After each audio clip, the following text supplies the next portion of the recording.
pro. You're the expert. So somewhere in between. And I'm going to let you do that in the future. Is that okay? I mean, that's what I've been doing. I don't want to do it anymore. We're happy to help. Okay.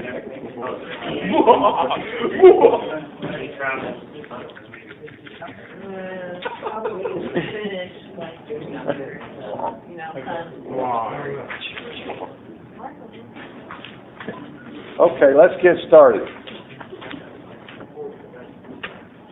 First of all, I welcome you to the University of Tennessee Nuclear Engineering Department Colloquium Program. Today's speaker is Dr. Bob Greenberg, who is the Director of Career Services. He's also the Assistant Vice Provost for Student Affairs. He's been with the university for almost 20 years in various capacities, primarily with Career Services. He received his PhD in 1973 from Indiana University in the area of higher education administration. Today's topic is what all nuclear engineers should know about Career Services. So without further delay, welcome, Bob. Thank you, Lee. Some of what I'm going to talk about relates to job search activities that you pursue anywhere. Some of it's very specific to the University of Tennessee. So for those who are a couple dozen or a couple thousand miles away, I apologize on that part of it. First topic that I want to talk about is to cover a little bit about putting your resume together. And we've given you a handout on writing a resume, and that provides an awful lot of the fundamentals that you'll need in doing your own resume. But there are a few key points that we want to make about it. They appear in that handout. They appear on our website. This handout is on our website, but we still want to stress these. First topic is one of format. And when we talk about formatting your resume, the key is that basic is going to work best.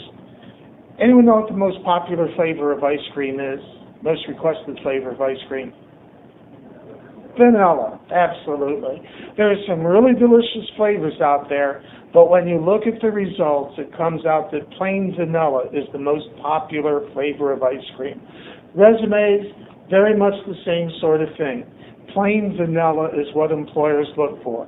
The simplest, clearest, easiest to follow is what employers are looking for. Now, how long do you think an employer takes looking at your resume the first time he or she comes across it? How much time do you think they spend in scanning your resume? 2 minutes. How long? 2 minutes. 2 minutes. What was your guess going to be? 2 minutes. 15 seconds. Dr. Todd says 15 seconds, and he's pretty much on the mark. 5 seconds, 10 seconds, 15 seconds, generally somewhere in that range. And if you doubt that, just take a piece of paper, look at it for 15 seconds, and then look up, and you'll realize you've seen a fair bit of what's on that piece of paper. Employers don't study resumes the first time they see them, so what you put together needs to be very simple and easy to follow. And the fewer font sizes you use, the fewer fancy borders you use, the fewer bullets and all that kind of thing, and underlinings and italics, all of that just interferes with a person's being able to read your resume easily. So, what are they looking at? Well, some people will say you got to be careful about the length too. Have any of you any idea on how long a resume should be? What would you guess? 1 page. 1 page. How many think 1 page is the appropriate size for a resume? Awful lot of folks. Well, 1 page is recommended, but if you've got enough content to go to a second page and fill a significant part of the second page with good meat information, it's okay to do that too. You might find some websites that restrict you to 1 page. In that case, you'd absolutely have to consolidate it, to condense it. But a 2-page resume is okay for most purposes as long as what you're putting on there is real meat.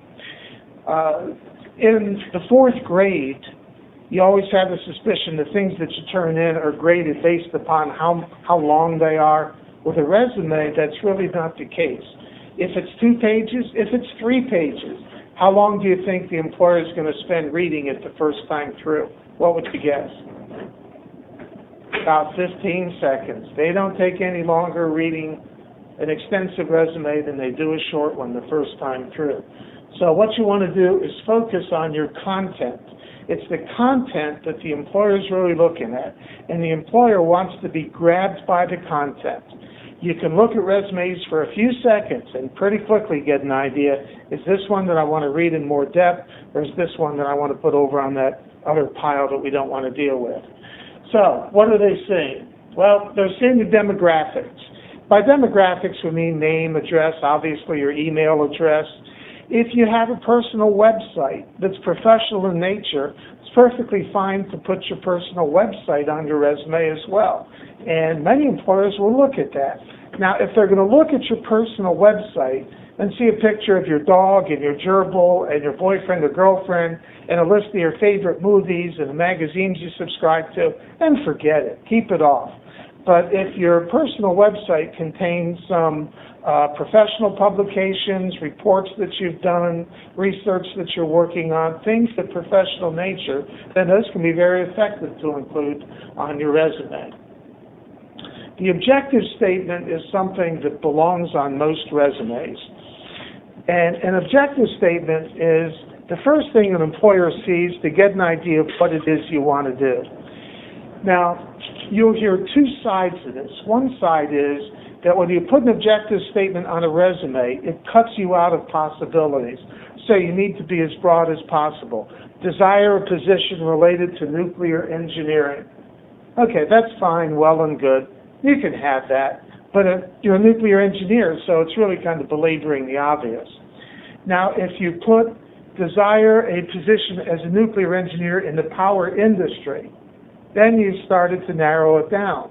And an employer with TVA or Duke Power takes a look at your resume and says, yeah, this person is interested in the type of thing that we do. Now, a corporate entity might not be as interested in it, because the corporate entity would say, well, this guy wants to work for TVA or Duke Power, so not really interested in us. So by putting that objective statement, you've hurt yourself with some potential employers. What's the solution? How do you get around that? Customize it. In other words, have 2 resumes, have 3 resumes, have 4 resumes that you use to get in the hands of different types of employers. But an employer will look at the objective statement, and other things being equal, that's how an employer decides, yeah, this person might very well be interested in us, let's pursue it further. We encourage all graduating students to have an objective statement on a resume. If you're looking for an internship, then you really must have it. You must have a statement that says desire an internship in nuclear engineering within the power industry, or in automotive research, or whatever it might be. Maybe you're interested in developing the first nuclear automobile. But for an internship, the employer has to see that, or they really don't know what to consider you for. Gee, I'm sending out a cover letter with my resume. The cover letter has the objective on it. Why do I need it on my resume? The answer is simple. Cover letters and resumes get separated. Someone reads your stuff, says this guy looks pretty good, passes it on to a manager, but it's the resume that goes and the cover letter's tossed. So right there, when the manager sees your resume, once again, she doesn't have any idea what you want to do. Educational background, reverse chronological order, most recent institutions at the top, and other institutions that you attended would come below that. That's relatively straightforward.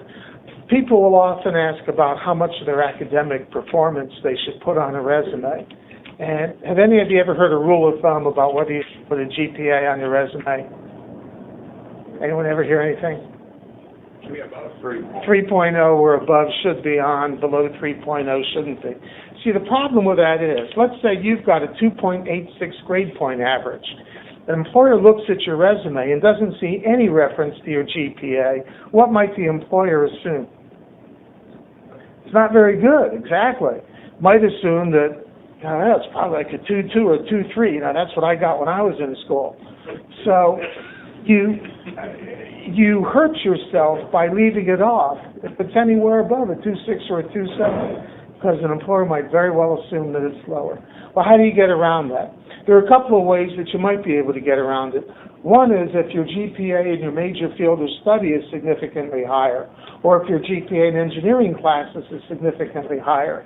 Now, you can't put GPA equals 3.1 if your overall GPA is really a 2.5, but you can put GPA in major equals 3.1, or GPA in all engineering courses equals 3.1 if that's the case.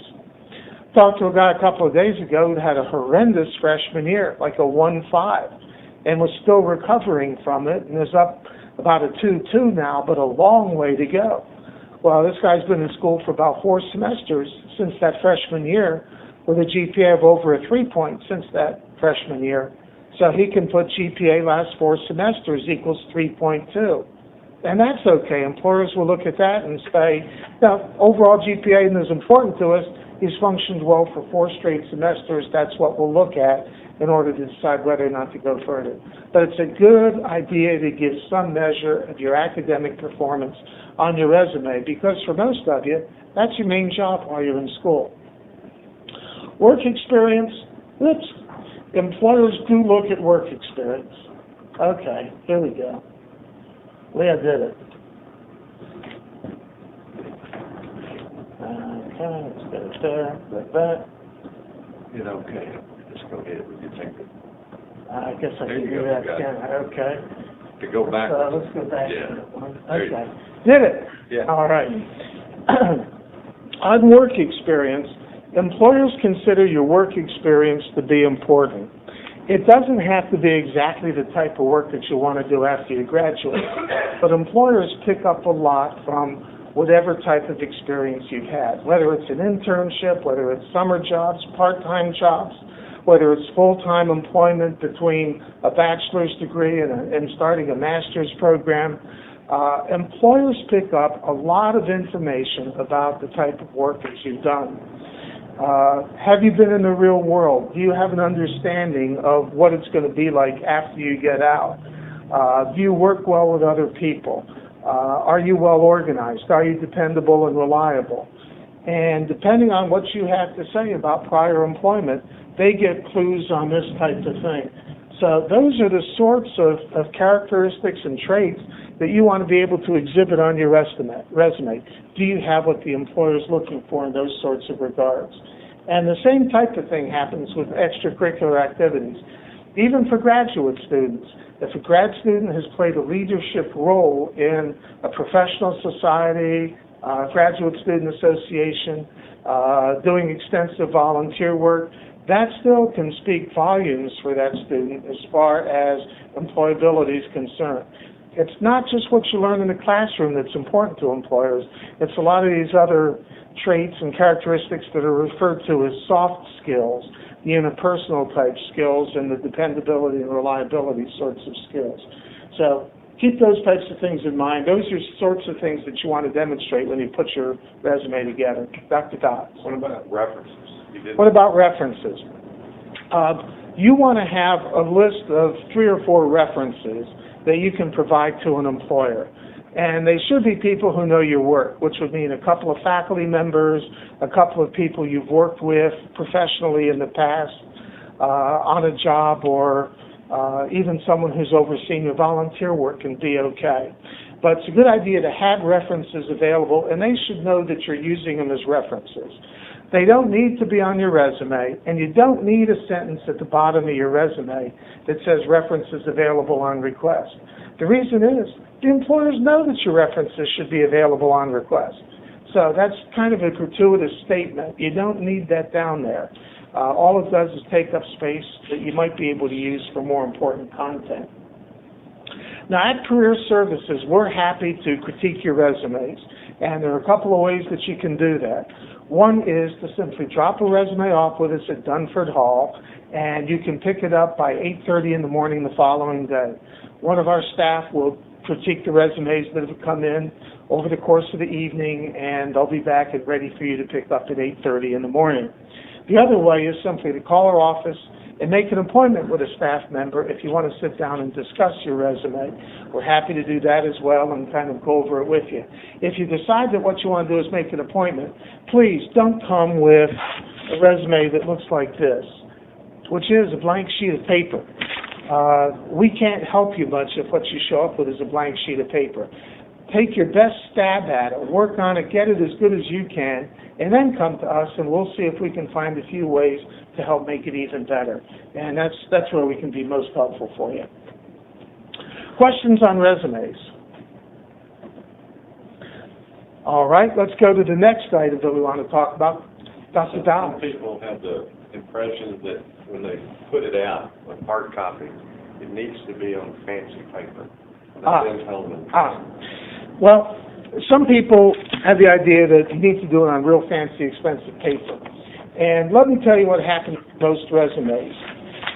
You get a resume in someone's hand, and if there's going to be any follow-up on your resume, it's probably going to be put through a copy machine. The original could go anywhere, but it's generally photocopies that people are working off of, and there might be a number of copies of your resume that are sent here and there. You have no control over what type of paper it's being reproduced on. Use decent quality white paper. Don't use colored papers. If you have to use a color because you just can't do it in white, do it in something like ivory or a very, very light gray. And whatever you do, don't get that real expensive parchment-looking paper that's got all that, real neat shading in it so that, it looks like the Declaration of Independence or something in that order, because that doesn't go through a copy machine very well. Unless someone's using a real good copier, it comes out looking like smudged paper. Plain white paper. Just plain white paper. Decent quality, but plain white paper. Okay, fall job fair. We have a couple of major career fairs every year, and one of them here at UT is coming up next week, and we call it our fall job fair to be as direct as we can about the title of the thing. It's going to be in Thompson Bowling Arena, and bowling is misspelled up there, but don't worry about that. There are not bowling lanes over there. And we have over 150 employers that are going to be participating in the fall job fair this year. That's a really good turnout in a year that represents a pretty lousy economy. So, there are a lot of people for you to talk to. We have a technical-only area that's going to have a substantial number of employers. Technical-only means that the employer says, I don't want to talk to all those humanities majors. I don't even want to talk to those marketing majors. I want engineers and scientists. And so we put them in a technical-only area so that fewer of the other students will come in and talk to them. Now, we want to find that area and make sure that you go through and talk to some of those employers. How do you prepare for a career fair? How do you prepare for getting the most out of this type of event? Should you prepare or should you just walk in? Most students will simply go to the fall job fair, and they'll kind of look around, go up, talk to a few people, pick up brochures, pick up a few Hershey Kisses, find some koozies and CD cases and that kind of thing. So they'll get a bag somewhere and then start putting stuff in the bag and walk out thinking, hey, I did okay. I must have gotten $3 worth of stuff today.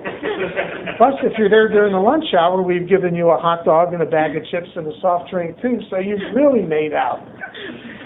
We'd like you to make out better than that, and that's through talking to people, getting your resume in people's hands, and the best way to make a positive impression is to do a little bit of advanced preparation, and that is by going to some of these employers' sites, determining the ones that are priorities for you, and when you go up, you introduce yourself briefly. Hi, I'm a senior in nuclear engineering. I worked last summer at BWXT-Y12 on a research project, and I'm interested in working in the defense industry. I'm really glad to see you here, and can you tell me about opportunities with your agency?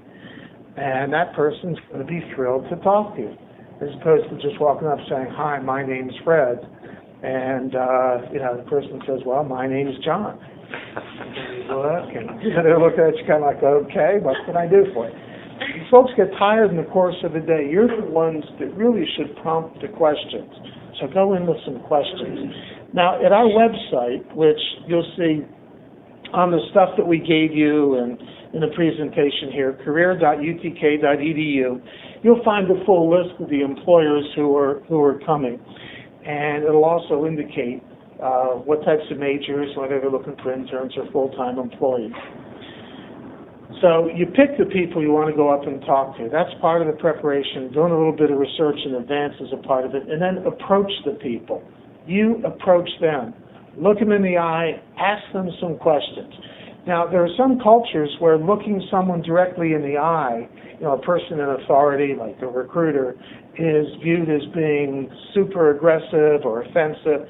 Well, in this situation, that's a part of what you have to do. And it's not offensive or aggressive to these recruiters. For anyone who's nervous about approaching someone and making that first contact, it needs to be done. Eye contact is important. We'd suggest that for what you wear, it be upscale school attire at the least. And that might be for the guys a button-down shirt rather than a T-shirt, and khakis rather than blue jeans, no shorts, shoes as opposed to sandals, and I'd wear leather shoes rather than athletic shoes. For women, slacks or a skirt or a dress, any of those would be okay. Maybe a sweater would be fine. Guys, if you want to go the extra yard, I'd encourage you to wear a necktie and a sport coat. It's going to be in the arena. Hopefully it's not going to be boiling hot in there. It's an air-conditioned building. Should be comfortable, but a tie and a sport coat just gives the impression that you're a little bit more serious than a lot of other people. We have employers who evaluate the event each year, and they tell us, how come your students don't wear suits the way they do at Florida A&M? Or I just had someone tell me a moment ago that at Georgia Tech's career fair, about half the male students showed up with jacket and tie. So there's some expectation there. You're okay in nice business casual clothing, but to make the best impression, it's better to go a little bit farther with that. Okay, what should all be interested in? Those who've indicated a specific interest in nuclear engineers. If you went to our website, these are ones that you'd find. BWXT, Y12, Duke Energy, Entergy, Framatome, Norfolk Naval Shipyard, and TVA. And 5 out of the 6 said that they're interested in students for full-time opportunities, as well as talking to students about internships. Norfolk Naval Shipyard of that bunch is the only one saying full-time only. Now, this can change up to the event. We might get a couple added. There might be a couple come off. Some things you don't have control over. You say to yourself, 150 employers, and those are the only ones that specifically designated nuclear engineering? Folks, if you've got a chance to go to one place and over a period of a couple of hours, talk to 5 or 6 different employers about opportunities, that's great. I mean, don't sneeze at that, whatever you do. Now, there are a bunch of other companies. I'm going to go back and see if I have this slide as well. Yeah. Another bunch of companies that are interested in talking to engineering students of any engineering discipline. Well, nuclear engineering is an engineering discipline, so you fall in the interests of these organizations as well. NAVAIR is a combination of a number of Navy defense agencies involved in weapons development, among other things. FBI, Peace Corps, Schlumberger in the energy industry, Nuclear Regulatory Commission. You got to think that NRC is interested in nuclear engineers. Westinghouse Safety Management Solutions out of Aiken, South Carolina. Got to think they'd have some interest. So suddenly our list of 5 or 6 is up to a list of more like 12. It would be very good for you to be targeting to talk to. By the way, those last 3, they've hired not only full-time employees as graduates of this department, but they've all 3 hired summer interns. Interns as well as full-time hires out of nuclear engineering. So, and this is where you've got an opportunity to meet these people at the start of the year. Don't wait until they filled all their jobs. Now you get up and finally get to talk to them in April or something like that, and they say, gee, I wish we had talked to you back in September. You'd be a good fit. But these people have a limited number of spots to fill. When they fill them, they're gone. So, how do I do that? Right? Yes. Let's see. Clever of me.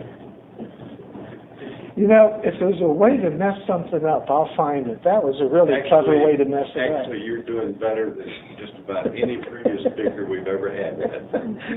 Thank you. I appreciate that. Campus interviews. I want to talk a little bit about campus interviews as well. And first talk about the process, about how you get involved in campus interviews, because we'll have some of these organizations and additional organizations take part in campus interviews. Has any of you registered with us in our system within the last few weeks? Any of you? Okay, you all need to do it. You all need to get in there and register. Dr. Dodds, if they don't do that, nuke them. Okay, good. Okay. Now, all you do, and you folks are engineers, so I'm going to keep this as simple as, you'll understand this. To register with us, you submit a resume. There's a process whereby you schedule interviews. All that's done via the internet. The only thing you have to come to Dunford Hall, where we're located for, is to actually conduct the interviews themselves. So you don't have to traipse back and forth across campus to take part in this process. You come to Dunford for the interviews. You get to our website at career.utk.edu. You click on student login. It's going to ask you for your ID and PIN, just as almost anything else does anymore. It's going to have you complete what's called a personal profile. And that's a few screens that ask you your objectives and your major and grad date and a bunch of stuff like that, foreign language skills, extracurricular activities. So complete that profile. It's important. And then upload an MS Word formatted resume. I encourage you not to use the Microsoft templates. I have nothing against Microsoft, but the resume templates are poor. Just do a nice Word resume, plain vanilla, and upload that document into our system. And it's going to work fine, and it's going to look an awful lot better than anything else you can do. So that's how you register with us. A few minutes filling out the profile, a couple of minutes to upload the resume. To submit resumes, the process is one in which you decide who you want to interview. You submit a resume to those employers. The employers screen the resumes of everyone who's submitted one, and they decide who they want to interview. Page 10 of this little booklet gives you a time frame of how all of this works. And you'll see that interview scheduling is already beginning. The resume drops are taking place now. The first deadline for the first major week of interviewing is this coming Monday.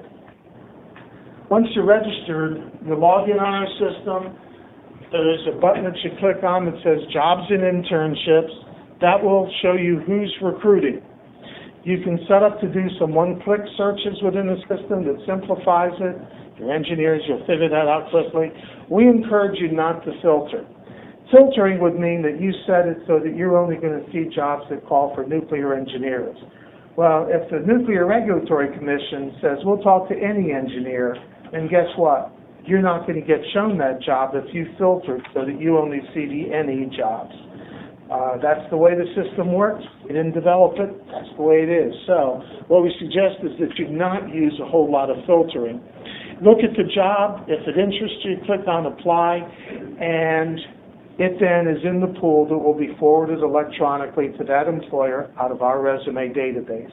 If you've got 3 resumes in our system, one for the power industry, one for government and defense, and another one for the automotive industry, because you still think you can develop that nuclear automobile, that's all well and good. You can submit whichever resume you want to go to whichever employer you're submitting it for. But if you submit a resume and the employer picks you for an interview, you must sign up for the interview.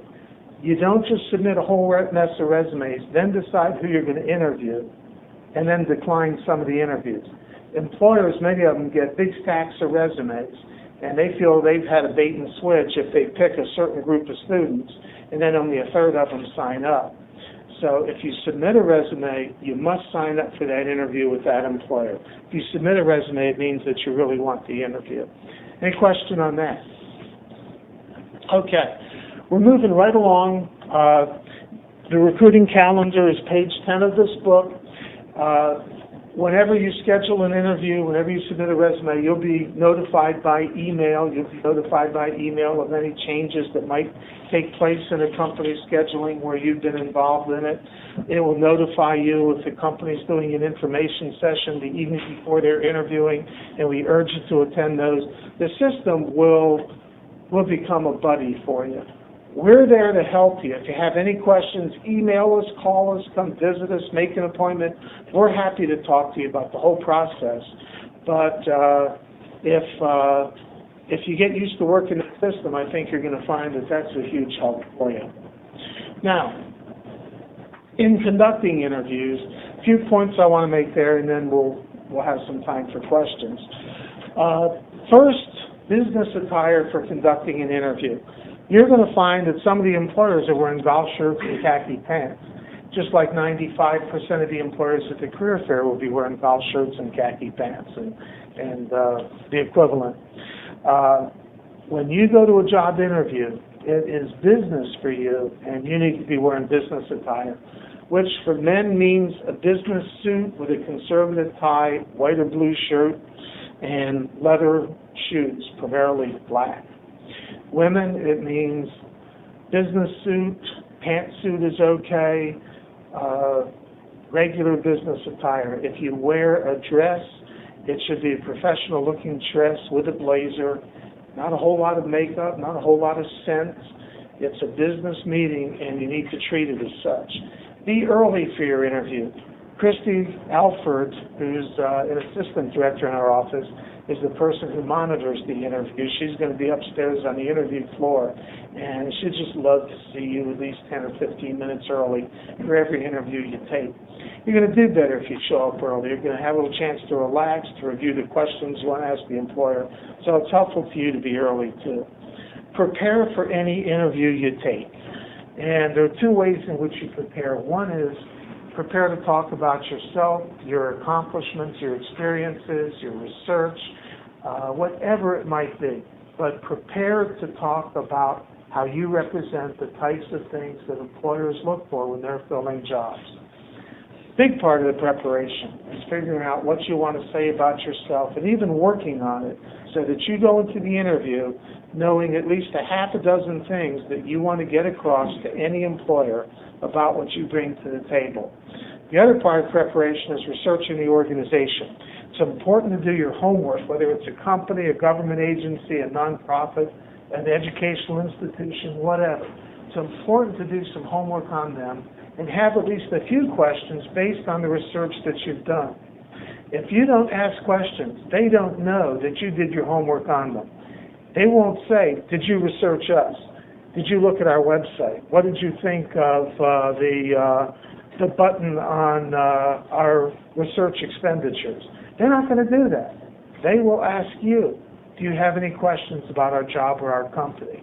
And that's where you say, I went to your website and checked this or that. In your annual report, you indicated you expect to be growing your nuclear capabilities by 25% over the next 5 years. Can you discuss that? Types of questions that interest you, that show that you've done your homework. Follow up after the interview. It's fine to send an email message to the employer thanking them for taking the time to have met with you. It's fine to send them a letter, business letter, note on personal stationery. I encourage you to do that. The concern is that you don't just slap something together that hurts you rather than helps you. If you follow up with an employer in any form of correspondence, and this includes email, the spelling should be correct, the grammar should be correct, and when we send out email messages, we tend to send them out in very sloppy form. And for most of what we do, that's okay. But this is business correspondence. It's replacing a letter that you'd have sent 5, 6, 7, 10 years ago. Now you're sending it by email, but it still should be absolutely correct in every respect. An interview contains an introduction, which is the first few moments, important because that's where first impressions are made. They're looking at your grooming, they're looking at what you're wearing, they're looking at your poise, your eye contact, they're sensing your handshake. Is it a firm handshake?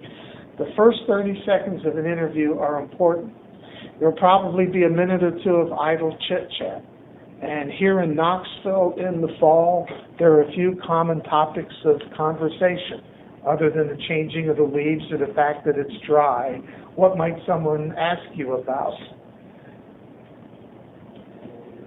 Football, yeah, okay, good. Everyone's kind of like, what's he asking us that for? Everyone knows that.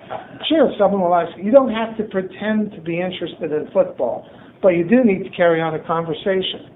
For example, Dr. Dodds, ask me if I went to the football game on Saturday. Did you go to the game on Saturday? No, Why not? I don't like football. What do you like? Dr. Dodds being the recruiter, my being the candidate, we're already off on the wrong tack. I go to all the games, I love it, don't want to come across wrong. But in an interview, you might say something more like, well, I didn't go. At this time of year, I have some friends, and we tend to go hiking and camping on the weekend, so I miss most of the football games in order to do that. Okay, I haven't fibbed. I've talked about what I was doing instead of going to the football game. First couple of minutes, everyone's getting comfortable. You've then got maybe 15 or 20 minutes where the employer's asking you questions about yourself. And usually, the employer's going to ask you to back up what you say. They ask what we call behavioral questions.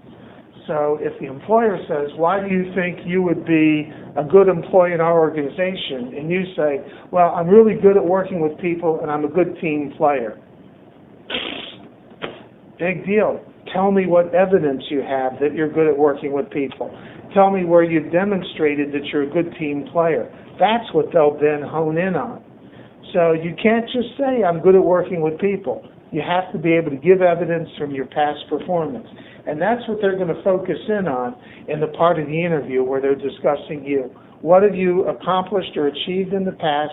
What traits and characteristics have you demonstrated that relate to what we look for? Then the part where you ask questions, which might be 10 minutes or even more in many interviews. That's why you need to go in with questions prepared. And then finally, the close of the interview, which is where you try to find out about when you can expect to hear from them, and it's your opportunity to tell them that you're excited about the company and interested in the job. Now, when I say that, I mean you have to be able to do it sincerely. If what you've done is memorize the line, well, I'd just like to tell you that I'm very excited about this job. This is one of the most interesting interviews I've had, and I hope that I'm one of the people you follow up with. I mean, that's not going to score any points. But if you mean it, it will come true. I just want to tell you that this is one of the most exciting interviews I've had all semester, and I really hope that I'm one of the people you choose to invite back for a follow-up. I'm very interested in your opportunity. Employers respond to that. If they know that you're interested, that helps them decide whether or not they want to follow up with you. If they don't feel you're qualified, it's not going to get you in the door. But if it's borderline, or if they've got more people that they can really accommodate and you've told them that, then you have a better chance of being one of the ones who will be invited to the next step. So that close of the interview can be important if you use it appropriately. Prepare, do your research, and we encourage you to take a mock interview over at Career Services. We do mock interviews, and we're doing more and more of them. We're actually now equipping a second room to do videotape mock interviews. But with the mock interviews, we'll do about a 10-minute interview with you on video, and we'll then play it back with you and then help you critique how you did. So it takes anywhere from about 30 to 45 minutes to go through the process, and students year after year, month after month, tell us that that's the most valuable thing that we offer, is that kind of interview practice where you get to see yourself. Often students dread seeing themselves on video. Oh no, I don't want to do that. Get over that hump, call the office, schedule an appointment for a mock interview, keep the appointment, and I guarantee you'll get something out of it. And thank you. What else can I tell you? Are there any questions I can answer for a couple of minutes? And I'll give up the floor and the camera and all. On one of your slides, 150 companies coming. At the fall job fair, right. How many of them are from Tennessee? Tennessee-based companies? I can give you two bits of information. Fewer than half, well under half are Tennessee-based employers. They're from all over the place, particularly around the Southeast. Our engineers, typically about 60% of our engineers will leave the state of Tennessee. And that's talking about the College of Engineering overall. So an awful lot of our opportunities are not only outside the Knoxville area, but outside the state. Any other questions? When they come for interviews, do they bring several persons to interview the students? When they come for interviews, do they bring several people to interview? First off, when they come for the career fair, most of the companies will have 2, 3, 4, some will have even more people at the career fair. For interviews, most employers will interview one-on-one. There are a few employers who will interview 2 of them interviewing one of you.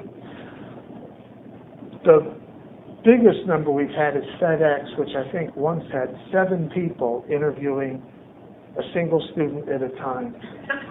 And that was expensive for them. I mean, they were making a major commitment that day.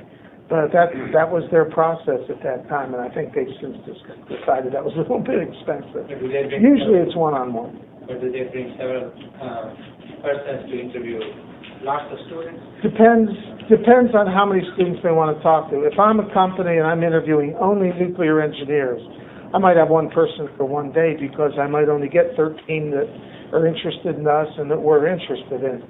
If I'm interviewing all kinds of engineers for a relatively popular type job, if I'm IBM and my company's real well known, I might have 3, 4, 5 people. We might be here even for a couple of days. So it just varies based on the demand and of the students and based on the company's hiring needs. I should mention, he mentioned FedEx, that FedEx does hire nuclear engineers and has hired graduates of this program. Okay? They ship radioactive materials all over the world. You've got to have nuclear engineers that know how to do that. Let me just make a comment based on, I thought that Bob's presentation today was just ideal for our students, for any students really. And an overriding message that I hear from what Bob is saying today is that you must be proactive in getting a good job. It's not like it was 35 years ago when I was your age. Or 35 months ago. Yeah, you've got to do all these things that he's talking about to maximize the opportunities that you have presented to you. And I strongly encourage you to follow his advice. It's wonderful advice. Hope to see all of you in our database soon, and hope to see all of you at the career fair on Wednesday from 10 to 3:30, Thompson Bowling Arena. And if you're there between 11 and 1, we have a hot dog for you.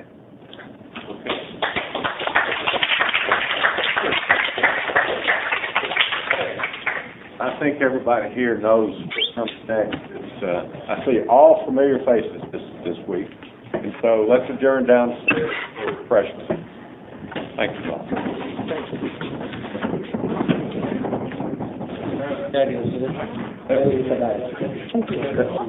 That was more Well, that's because that was really kind of updated over the years. these students will